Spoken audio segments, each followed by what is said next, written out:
everyone, and welcome to another episode of Fashion DIY.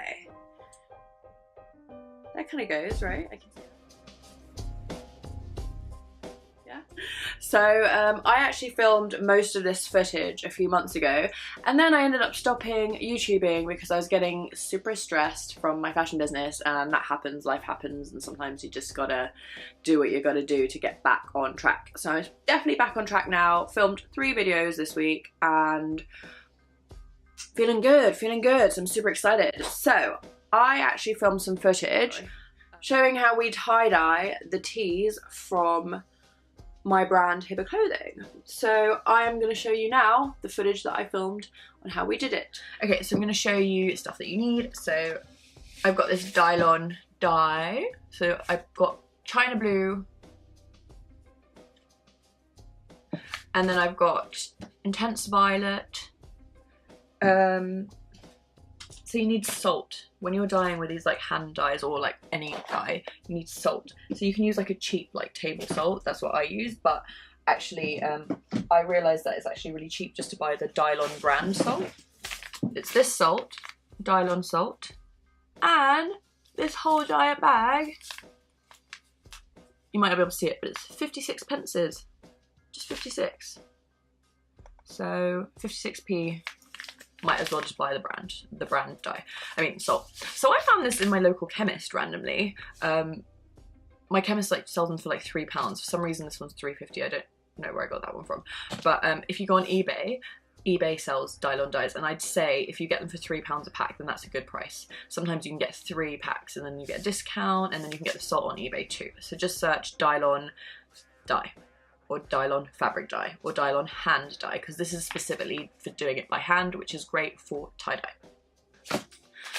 Okay, so let's get started, and you're going to see a few of the other utensils that I use in the process. Okay, so get your t-shirt, your dyes, some salt, some elastic bands, and some empty bottles. I've used some shampoo bottles. So to start off with, fold your t-shirt in half. Make the front of the t-shirt on the inside and the back of the t-shirt on the outside. So I'm just trying to get that as neat as possible.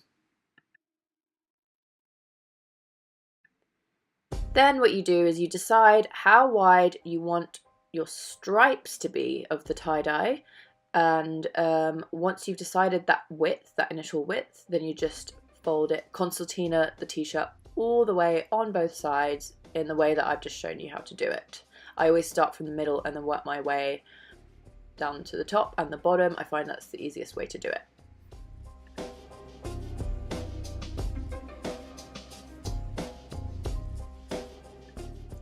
Once you're done with that, get your elastic bands and put one on each side in the same way that I've done it.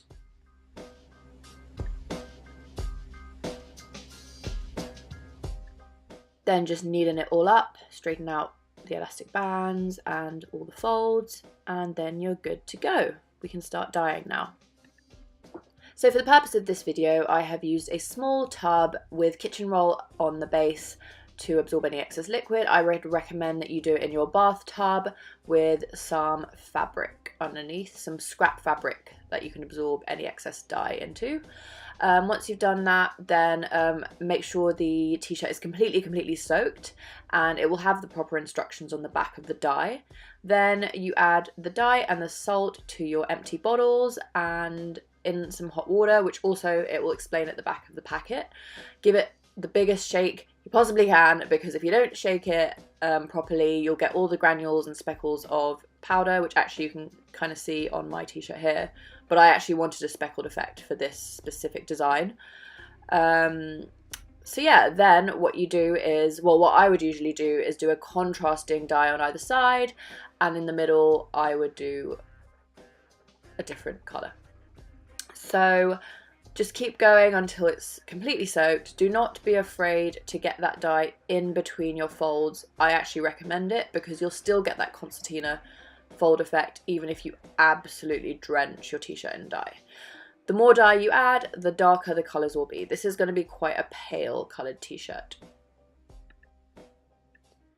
I decided to add some random flecks of powder on either side to give it kind of a grungy, spotty effect.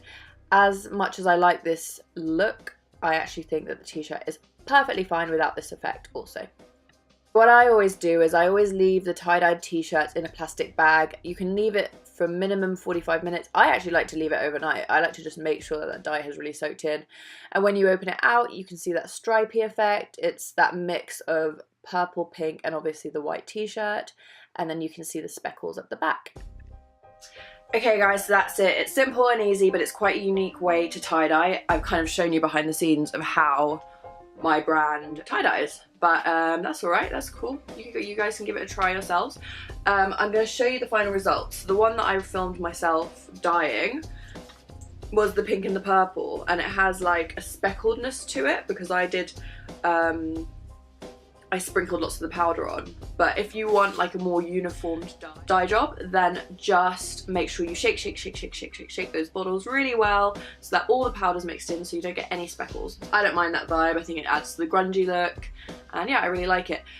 Something to bear in mind is these ones have a lot of white, like it's white stripy. If you want it just more of a block bold colour, which I have done in the past for our brand, just add more dye and make sure that you really get that dye in between the creases so that you'll still actually get the stripy effect, like definitely, but it's just less white visible and it makes it kind of like a darker, bolder colour. So that is the final result, and I'm going to show you a small little clip of how I styled the t-shirts now, and I really hope you enjoy this, guys. I'm going to be doing more DIYs. I know I've been really slow recently, but I'm really excited to get back into it.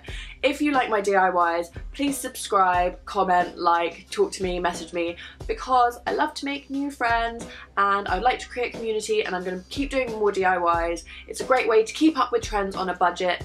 Thank you! Bye bye!